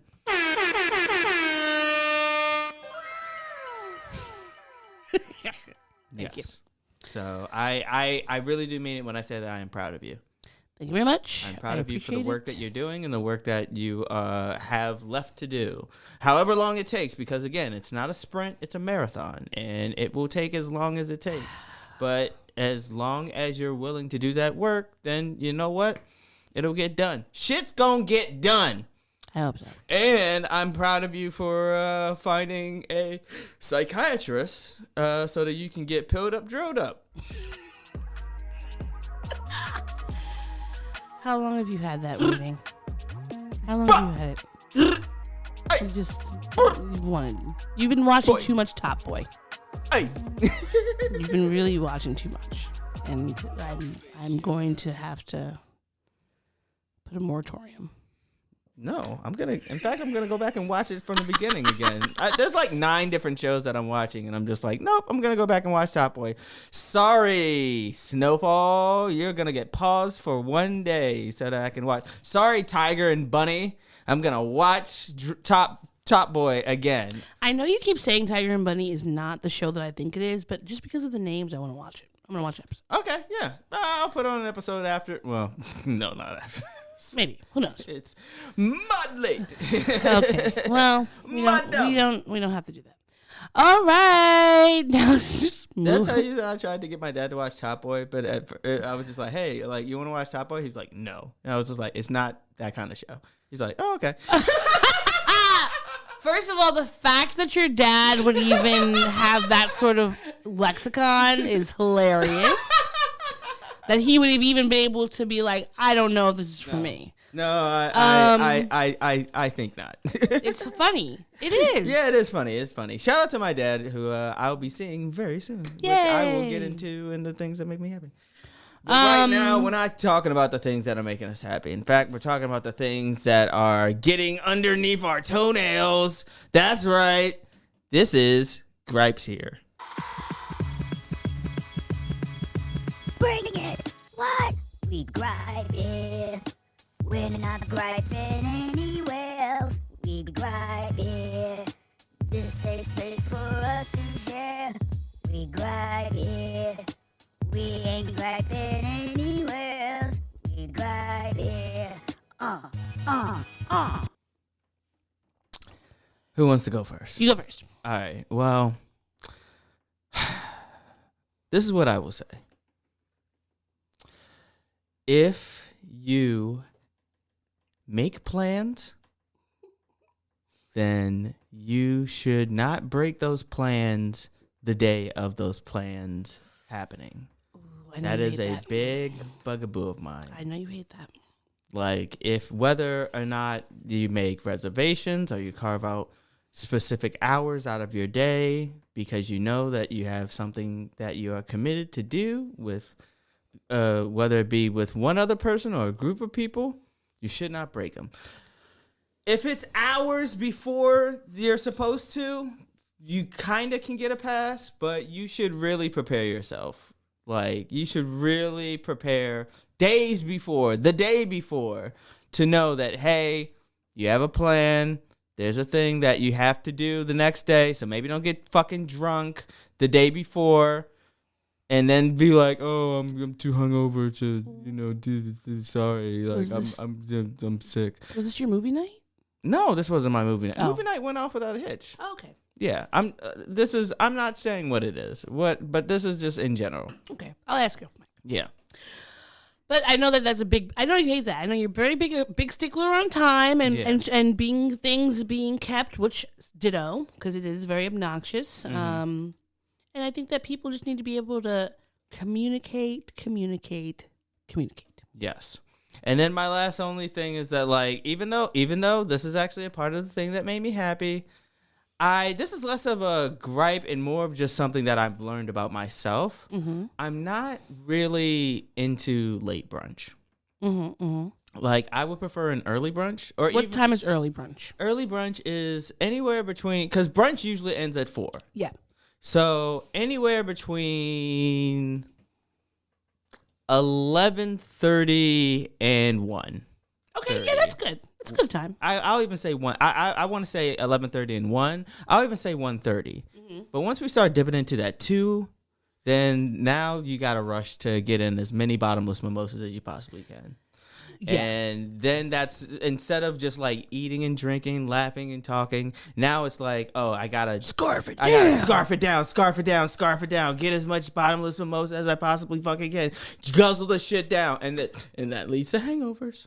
Every time I go to a bottomless mimosa and we're like in a crunch period and we just start guzzling the mimosas, it's gonna make somebody barf. It is. Because that's so much champagne. It's so much pulp. But champagne also sneaks up. People don't think that wine is going to get you drunk. It will, and you don't even realize wine will fuck you up. I think, like, wine drunk is can be worse than whiskey drunk or alcohol. It can be because you probably drunk a lot. People will drink one bottle of wine by themselves and be like, "Oh shit, I didn't realize I was so drunk." And it's like, yeah, you got all those sulfates and shit in your head. Now you got a hangover and your head hurts. Like, wine is the only thing that'll make my head hurt, really, except besides like a Four Loko, and who's drinking that? Nobody's drinking that. Is it 2009? You're not drinking like, that. Who's drinking Four Loko wine, anymore? like being wine drunk, oof. Yeah, that shit will knock You're you going to sleep on your ass. It'll knock you off my feet. When you do brunch and you get a bottomless mimosa and when you're finished at brunch and it's like 3 and you're like, oh yeah, we're going to go out again later that night. If you go home at 3 and you say you're going to take a quote unquote nap, you're lucky if you're going to wake up at 11. You're lucky. And then my final thing is that, like, not much of a gripe, but just a warning. I have exercise equipment in my apartment. I have an exercise bike. I have a workout bench. I have a weighted vest and a weighted ankle and wrist thing. And I have tons and tons of weights. And your pull-up bar. And my pull-up bar. I will not be anybody's gym buddy anytime soon because my gym is already in my home. Unless you want to come over here and sweat on my shit, which I do not. I don't want that. Nobody wants that. But so to everybody who has been encouraging of me losing these titties, you could do that and be encouraging without asking me to come to the gym with you, because I will not be going to the gym. I already have a gym in my home. Okay. All right. There we go. So that is all of my stuff. What about you, Odochi? There's always so much shit happening in the world that I honestly, it's hard to nail down. That could be a name, Ayana Lee. It could be. It probably is. Ayana That's Lee. Someone's name in like North Carolina somewhere. Ayana Lee. Yeah. Okay, this is my first one. Let's see. Okay. Which one do you want to hear first?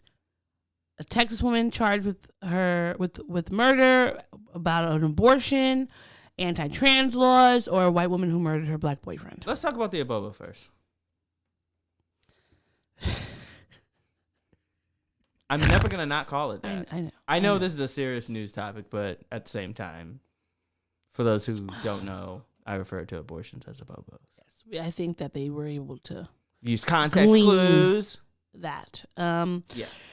All right, so this 26-year-old woman from Texas, her name is Lizelle Herrera. She was arrested and held for 2 nights in jail because officials said she intentionally and knowingly caused the death of an individual by self-induced abortion.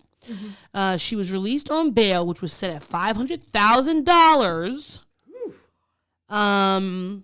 Thankfully, a group called the La Frontera Fund, an abortion assistance fund based in Rio Grande Valley, was able to pay for that. And they also organized a protest on that Saturday morning. It's just, this is not the first time that I've heard about a woman in the last, I would say it's not even in the last few years where this has happened. And people were talking about, oh, this is what life is going to be after if Roe v. Wade is repealed.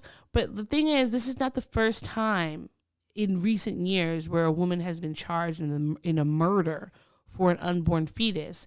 And it just brings to light why it's really important that you're voting in all the elections, because you need to vote for the judges who are going to make us to have a position that would charge somebody for this. Because at the end of the day, if I have a miscarriage and someone could say that it's an abortion, and then I'm going to get charged for the death of my unborn fetus. Whatever your beliefs are about life and death or whatever, like that's null and void when it comes to a person's body doing natural, normal things. We don't know if she did cause herself to have an abortion, but at the end of the day, if she got pregnant and she didn't want the baby, like, that is nothing new. People who have babies have been not having them on purpose for literally time immemorial. There are plenty of ways to naturally abort a fetus if you so choose. So the fact that a woman would be having to pay $500,000 in a bail because for whatever reason she was pregnant one day and not pregnant the next is just really scary and gross. Yeah. I'm also going to say a big fuck you to Alabama Governor Kay Ivey because she has signed a new bill, SB 184, that bans doctors from giving puberty blockers and hormones to transgendered youth and subjects them to 10 years in prison if they do so. Jesus. She also signed HB 322 that forces transgendered youth to use the bathrooms of the sex they were assigned at birth, and also banned all discussions of sexual orientation or gender identity in Alabama elementary schools from kindergarten through 5th grade because she said it's not age appropriate or developmentally appropriate. And now the people that keep making these decisions act like children are idiots. When I was 5, my mother asked me if I liked boys and girls. Mm-hmm. I remember thinking that was such a ridiculous question because I was like, what? Like, it just the concept, I understood that she was like, well, some people like both. And I was like, okay. I mean, obviously now as an adult, I realized, well, she knew something I didn't know. But at that time, it was just like, I was just like, what are you talking about, ma'am? But I'm grateful for the fact that she had the wherewithal or whatever to be like, hey, this is a normal thing. Just want to ask you. And there are plenty of 5-year-olds who are coming to their parents and saying, you know, I feel like I am XYZ, and they're having those conversations. Whether or not they're taking hormones or not, completely up to their parents' discretion of what their child may want or need. But I don't think that these are things that are government decisions. Like, why, regardless of what you think about a child taking any hormones for whatever the case may be, that is their parents' decision. Because I have a friend who is assigned female at birth. She identifies as a woman, etc. But she, when she was like, I think 6 or so, started going through puberty. So her parents decided to put her on hormone blockers to try to help that out. I see. Kids are not this. It's not just trans children who take hormone replacement or hormone therapies. This is not new. Yeah. So you're just trying to target children who are figuring out who they are and whose parents are trying to do what is best for them because you have a problem and you are a bigoted person. What does it matter to you, even if a trans youth at 5 years old and at 10 years old, they said, you know, I'm a girl. And then at 25, they decide, you know, I would like to live my life as a man. If that so happens, that's not your cross to bear. That is them and their families. It has nothing to do with you. Has literally nothing to do with you. Whatever this person literally impacts you in no way, shape, or form is thinking, feeling, whatever, it's on them. So that means if they decide to take medicine to block their hormones, to get a surgery to change to what make them feel like their body is should look like, again, it's not your business because it's not impacting you. Nobody's coming in your house and telling you you need to get this surgery to look this or that way. So just leave people alone. But, you know, the system that we're living in is so completely fucked that we have to constantly have these stupid arguments. And lastly, have you heard about this situation with Courtney Taylor and Christian Toby Obumseli? No. I mean, a little bit. You were telling me a little bit about it, but, like, please go on. Okay, basically, Courtney is a young white woman who lives in Miami. She was living there. She's an influencer. who was living there with her black boyfriend, who I'm assuming is Nigerian just because of his name, Christian Toby Obusemi. And last week, she had stabbed him to death, and police were called, etc. Now, there was an uproar on social media because after he died, she wasn't being charged or investigated, etc., etc. And there was this whole social media campaign to basically shed light on the case and try to get his family justice. Over the course of the last week or so, there have been a few things that have happened. One, old tweets of Christians from like 10 years ago came up, and they're basically him being very anti-black against black women, and basically saying how black women are only twerking, and just being a lot of anti-black respectability bullshit, and that he just wanted white women, et cetera, et cetera. So some black people have taken this to be, we shouldn't care about this case because he didn't like us anyway. Which I find to be, I can understand it logically, because why would you want to cape for someone that's not caping for you? But I do feel like we have to, regardless of whether or not this man was anti-black and didn't like black women or whatever, the things he said, he was 16. He was 27 when he died.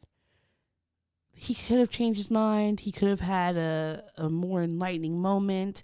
Even if he was still dating white women, like at the end of the day, that he didn't deserve to die because he just grew up with a lot of internalized racism that would have even brought him to that place of only wanting to date white women. And really, the main culprit here is white supremacy. Yes. Not him just adhering to the societal pressures of like a black man seeing a white woman as like a prize. But I feel like the narrative around this has been going all over the place, and we still have yet to figure out whether or not this man was murdered in cold blood or if this was a self-defense situation, because on social media, there's a lot of different reports of what happened. Some people are saying they were in a toxic relationship and he may have been abusing her. Some people are saying that she's just making things up so that she doesn't get investigated. And I honestly, I don't care what the case is. If he was abusing her, if she killed him in cold blood, we should just know that. Like, the police should be investigating it. But they're not doing those things until we have to come out and force their hand. And that's just pissing me off, because this is not the first time. We talked about that last case with the young woman in Connecticut who was was found dead in her bed, and the white guy she was dating from like Bumble was just completely bypassed by police because they were like, oh, he looks like a nice guy. And the same thing is happening with this woman. Like, she was actually chased out. Well, not chased out, but these people saw her at a bar in Miami and were like, what the hell are you doing here? Like, you just said you were suicidal and all this and distraught, but like, you're hanging out at bars and you're a free woman and no one's like really looking into the case. No one's investigating it. No one's looking in. Exactly. And so it's like, we don't, what is the truth? What's happening? That's what I want to know. So it just, again, is grinding my gears that yes, white supremacy is winning again, because all of this boils down to that. And just another reason why we have to dismantle it post haste. That's all I got. What about you? Is there anything else? I already went. Oh, you went. I forgot. I'm sorry. You already went. So that's all the stuff that's been grinding me. Can we talk about the things that have been making us happy? Yes, we can. I also wasn't sure if this was appropriate because it was either this or black or white. This is always appropriate. All right. Okay. So now we are going to move into some more positive things where we talk about the things that made us happy, and nothing sets us off on this glorious segment than a little bit of Baby Merchant. I'm the baby merchant. Cats are rats. I give you all the service and no damn fuss. Give the baby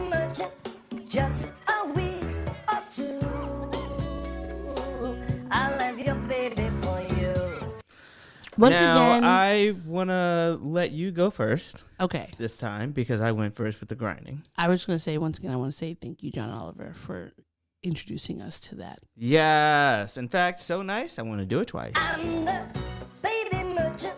Cats are rats. I give you all the service and no damn fuss. Give the baby merchant just a week or two. I'll have your baby for you. I have the baby merchant for you.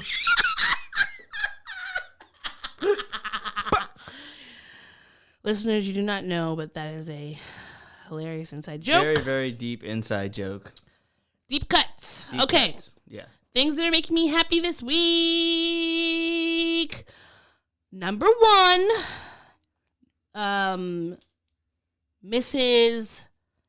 Judge Ketanji Brown Jackson is going to be the first black woman to sit as a Supreme Court justice for the highest court in our lands, and we are so very proud of her. It's, it's just amazing that she's going to get this appointment, even though she had to deal with all that bullshit from all the Republicans. And it was a beautiful moment. She and President Biden were watching the votes. They got 47 voted. Oh, damn it, I'm sorry. 53 senators voted to approve, 47 voted against. They were all Republican. Only 3 Republican senators voted for her appointment. But it was beautiful. And Kamala Harris, Vice President Kamala Harris, first black woman vice president, she was able to oversee this, and it was just, a beautiful moment. And I feel like I'm not using these moments to be like, look how far we've come, blah, blah, blah, blah. Like, It's not just that. It's like representation matters. Yes, it does. So far, I have, and you can write in and send us something if you've heard it, but I have not heard or seen anything that she said or done that would make me feel negative or worried about this appointment. I feel like she will be a fair and balanced judge. She seems middle of the road in certain areas, but not in a way that I feel like could be problematic. And it's just like, we need some sort of hope. I'm really, every day, honestly, I'm hoping that freaking Justice Thomas gets booted out for the fact that his wife was a part of a coup against our government. And then hopefully we'll get another person. Maybe we have a trans person that could be in the ballots, the judge. I don't know, but I just would like someone else. The doors are open now. We can, the doors are open. There will never not be a black woman in the history of Supreme Court justice. And I sent you this picture, but the one thing that I've loved is how quick black people are to make one of these ancestors in the clouds looking down at you to say good job. And in this photo, they had the quintessential usuals: MLK, Rosa Parks, Malcolm X. And they also have, of course, you're gonna have to have is Tupac in it? Is he? No, but there's Nipsey Hussle. Nipsey Hussle and Kobe Bryant are in it. But there's Thurgood Marshall, of course, and Thurgood Harriet Marshall. Tubman. But they also had to add our white queens, Ruth Bader Ginsburg and Betty White. Yes. Both of our white queens. Honestly, RBJ, Notorious RBJ, did have some problematic things. We cannot say that she was a perfect person, and that she could not have done better in some ways when it came to race and black women, because of course she could have. But overall, in general, the least problematic white people that we've had to encounter for the most part. And Betty White is just a national treasure, and I have never heard anything that she said or done that was not for everybody. So we just love her and we stan. And we know Miss Betty White is looking down at her and saying, Good job, Kentanji. Thank you for being a friend. Yes, exactly. But I'm just really proud of this. I mean, Kentanji's beautiful dark skin, wide nose, big lipped woman with sister locks. And I can't wait to see her on the justice bench, banging the gavel and writing dissensions and all that other stuff. Yes. Doing all of those things that judges do. And yeah, so that's what makes me happy. Also, I got to go to the Poconos this weekend, which was... How was it? It was a very... Like, one of my friends was like, hey, my friend's having a party for their birthday this weekend. Would you want to come up? And I was like, let me see if I can get someone to watch my dog. And if I can, sure. And I did, and it was really fun. We did game night. We went to a steak dinner. What games did you play? We played the Vulva Quartet. Oh, you brought that with you. I brought it with me. Good. What else did we play? We played the Vulva Quartet, and I'm trying to remember the game we played before that. The Vulva Quartet was honestly crowd favorite. Apples to Apples? We did not. I wanted to play King's Cup, but like people were getting, tired, so we had to cut it down. But we did play a lot of good games. We're getting a little bit too old to be playing. Nah, you're never too old for King's Cup. I thought that too. You're never too old. But then we played that one game that got cut off real quickly. Sorry, it was like 3 a.m, so never mind. Where were we playing King's Cup? It was for my birthday. Okay, it didn't get cut off. It got cut off. It was just late at night. Mad quick. Everybody was really drunk. And yeah, sure. It's fine. But it's fine. Yes, King's Cup is great. I will say that as you get older, you have to share the cup. You can't. You can't force someone to drink that by themselves because they're gonna die. Yeah. But it was fun. I had a really great time. I have not been on a quiet vacation, staycation, just relaxing out of the city in a while. So that was nice. And I have some fun birthday surprises coming up for someone, which have been making me happy. I'm looking forward to it. But yeah, that's it. That's for me. What about you? Well, I got to spend time with some friends that I haven't seen in a long time. Shout out to Danny. Shout out to Keith. Shout out to Kai because he joined us late in the day. And shout out to the other individual whose name escapes me at this very moment. But no, they were Kai's friend. I'm gonna say that they were Kai's friend because I think at one point he made it a point to say that he was single. Or whatever. It doesn't even matter. It doesn't even matter because it was great seeing them. We had brunch and then we went to Franklin.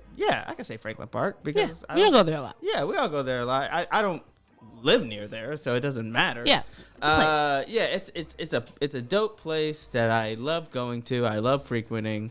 Every now and then. I can't be there all the time. Because it's gotten real white recently, so it's hard to tell. Is it a black owned? It's not black owned, but it used to be that like Fridays and Saturdays would be like a good crowd, but now you really never know. Yeah. Because the pandemic kind of changed things up. Yeah. I don't think people know that it's opened up yet. They closed for a little bit and then they reopened. I don't think it's been widely. Yeah, they did. It looks nice. It does look nice. You can still go to Dutch Boy Burger. Yeah, haven't changed those bathrooms though. They have not. They're never They're always wet. Like the floor is always wet. And you know what? My apologies for that. Oh, Jokes. I'm not aiming for the floor. Gosh. Anyhow, but somehow you land there. Yeah, or the trash can. All right. I know somebody who actually like they were like, yeah, anytime I go into a bar, I just pee right into the trash can. And I'm just like, get out of here. fucking rude. That's disgusting. I mean, it's disgusting, but I didn't feel bad for the people who have to change that trash can out, you know? Yeah. That's what I'd be thinking. I'd be thinking, like, that's so mean for them because they're going to have to deal with that. At least, if you're not going to use the toilet, at least aim for the sink or something. I don't know. But why can't you just... All right. I'm not... Because men are gross. Men are disgusting. They are. Monsters, and we're hairy. And the only other thing that's making me happy is the excitement that I'm feeling for... you know what? I am actually excited about going into the office. I've been working remote for almost 3 years now. Well, 2 years now, right? 2 official years. Yeah. And I'm going to be going into the office. I don't have to. I could still work remote, but I'm going to opt into, as an option, going into the office. And I'm looking forward to seeing all the new faces and the new people. So when you go tomorrow... I wasn't really going to say when I was going. Nobody is going to know. Fine. Yes. When we're recording this tomorrow or technically whatever today, day this is that you go in, what made you decide to go in this day and not another day? It's a day that we don't have any meetings. So I won't have to like abscond into like a room in order to like get on a laptop or anything. So yeah, I'll just other than my morning meeting. Yeah, but yeah, I'm looking forward to it. I hope that's fun. Get like maybe some good snacks. Oh my God, I haven't had a work snack. Can you bring back some of those good drinks? I will pack my book bag with as much stuff as possible. Thank you very much. Hopefully, I won't be working late because that was seriously, that was one of the things that like I would stay in the office later than anybody. Yeah. Like, but that was for dumb reasons. Pre-COVID. Yeah, pre-COVID. Now you're going to get out of there at 5:35. Exactly. I might do an open mic tomorrow. Oh, where? Freddy's. Where's that? Freddy's is in Park Slope. Well, let me know. Maybe I'll come through and fantastic. Okay. And that's everything. And if that's everything, then that's everything. So everything is everything. If I could pull that up quickly, I would do that, but nope, I can't. So with that being said, thank you all for listening, and we will see you next time with more Black and Sturdy Podcast. Bye. Thanks for listening to the show. If you'd like to contact the podcast, you can reach us via email at blackandsnerdypodcast@gmail.com. You can also find us on Instagram and TikTok at Black and Snurdy Podcast, as well as on Twitter at Black and Snurdy. You can find me, Maurice, on all social media under the handle Licorish is Legit. That's LICORISH is legit. And you can find me on Instagram. It's that's OD THATSOD.E, and on Twitter, THATSOD_E. And don't forget to like, rate, and subscribe to us. Tune in next time to the Black and Sturdy Podcast, where nerds of a feather flock together. Remember? Bye. Boy. Not yet. No, this is keeping it. We're keeping this in. Don't forget to take your meds and your subs and drink water. Bye. Bye. I actually want to keep that.